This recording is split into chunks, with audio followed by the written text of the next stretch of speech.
દોસ્તો આજે આપણે માળી પાસેથી જાણવા મળશે અને તમે સાંભળ્યું પણ હશે કે દોસ્તો પહેલાંના જે આપણા ગવઢિયા હતા એ હાથમાં આવા ત્રાજવા જો એના હાથમાં જુઓ આ ત્રાજવા કેટલા બધા નિશાન છે, ગળા ઉપર છે, પગમાં છે. મારી બતાવો તો પગમાં હતન છે.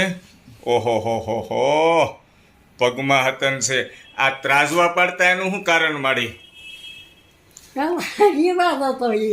હે પેલા એ રિવાજ હતો. પેલા ગઢા એમ કહેતા તાજવાનો પાડો મરી જાય તે દામ દે કોઈ ના.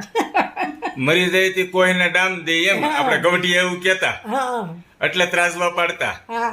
કે આમ સારા દેખાય, સુંદર દેખાય એટલે પાડતા. ના ના એ પેલા ગઢા એમ કહેતા.